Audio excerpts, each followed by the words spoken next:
The World of Outlaws add a new rookie commit, and their roster is starting to come into focus. We'll also talk what other sprint car drivers are still out there that could choose a tour. Plus, I got a bunch of streaming and media updates and thoughts on things, including notes on FloRacing, DIRTVision and Knoxville, and the situation in Central PA. Let's go.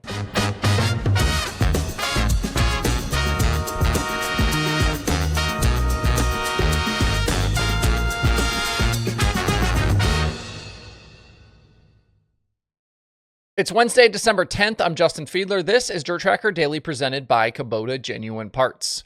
The Sprint Car Series commitments are starting to come in fast this week, with the PRI show getting rolling tomorrow.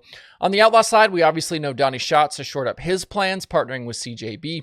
And the Outlaws added another today with the announcement that Scotty Thiel would join Greg Wheeler Motorsports and head out on tour with the Outlaws in 2026. Thiel will be an Outlaw rookie, but he's not a stranger to the touring sprint car life. The Wisconsin driver had a stint with the All-Stars in 2023 and was the IRA Series champion in 2024. The bulk of his success has come with the IRA, where he's won 32 times in his career and has 171 top 10s in 232 races. After winning that IRA title, though, his deal fell apart and he ran just 25 410 shows during the 2025 season. He did win 4 times, though, added 3 360 wins as well, and made scattered starts with several series, including the Outlaws and High Limit. Theo becomes the second rookie to sign on, joining Ashton Torgerson, who is tackling the full Outlaw run with Shark Racing. This will be a step up for Wheeler as well, who just parted ways with driver Max Guilford. They obviously also spent a bunch of time out with the IRA. That Guilford news came out around 2:30 a.m. Eastern time this morning. That was a little bit curious, but Guilford is back in Australia for the season there, so that explains the time for that release. Thiel has made 73 career appearances against the Outlaws and has 6 top 10s. The last one of those came in 2024 at Beaver Dam Raceway. He's also got a top 5 and 2 top 10s in 9 appearances against High Limit. These guys, they're going to certainly be up against it in 2026, but there is an existing blueprint for an IRA champion to have success and compete for wins with the Outlaws. And obviously, I'm referring to Bill Balog. I'll be curious, though, to see what they can do. Pulling back a bit, this should put the World of Outlaws right around that 12 mark currently for a number of full-timers.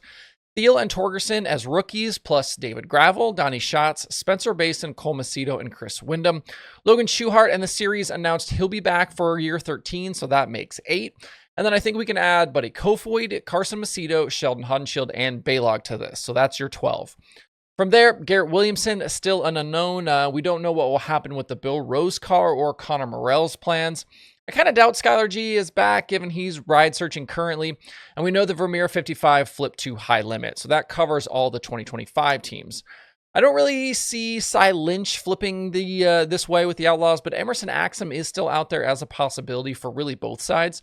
And I know Jeremy Elliott has mentioned that Central PA driver TJ Stutz is potentially mulling an Outlaw run. And there are others who have been mentioned kind of here and there in rumblings and chatter. You know, could a guy like Austin McCarl jump to a series? His name seems like it pops up every season when we talk about potential full-timers. And I heard potentially Hank Davis and Michael Dutcher could make a run on a tour. Outlaws could be a situation that they look at. I wouldn't be shocked to see the World of Outlaws, though, go to Volusia next February with 14 or 15 full-timers. For comparison, I've got High Limit at 12 as well right now.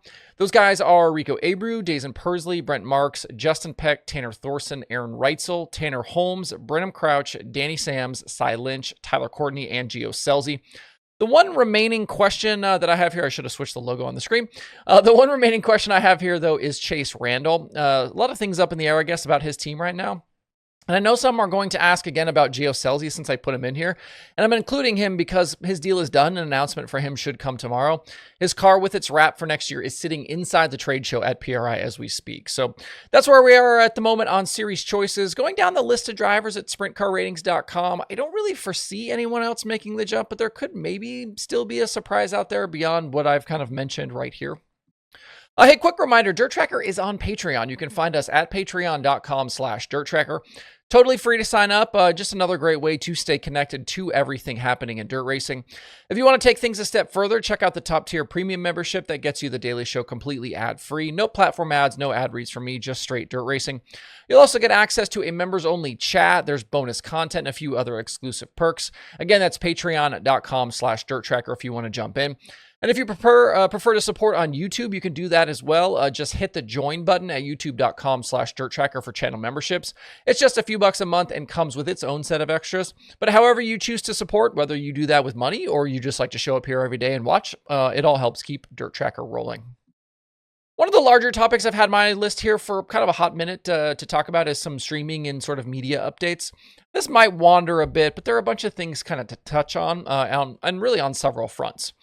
First, we know last week ahead of the Gateway Dirt Nationals, FloRacing announced they had put a deal together to air their 24/7 channel on Amazon Prime. The same content will also be on Fubo. Thursday night from the Dome was live there for free to watch, and going forward, there'll be select other events available on that channel through the season. We've seen Flo do the same on their YouTube channel, making certain events, and live look-ins available for free for people that don't have subscriptions, and that's the case here. That channel on Prime and Fubo doesn't require a FloRacing subscription, but it also won't have everything. These channels are called FAST channels, FAST standing for Free Ad-Supported Television. It's my understanding that these types of deals with FAST channels aren't super big money makers, but they can be a solid way to market a service's content. Another motorsports example of a FAST channel is Speed Sport 1. It was pretty cool, though, to open Prime on that Thursday and see Flo kind of front and center with the Gateway Dirt Nationals. I was one of the people that went and looked, and right there on the front page, right next to the football game, was, FloRacing on Amazon. I think they're hoping they can use it to grow their subscriber base, get more eyes on the racing. Prime, if you're not aware, has something like 200 million subscribers. So even at a very, very, very tiny percentage, that could be a nice opportunity to boost viewers over on Flo. And speaking of eyes on the racing, USAC's outgoing president Kevin Miller was on the ePartrade Race Industry Week cast last week. He said USAC averages 40,000 viewers a night for their races on Flo.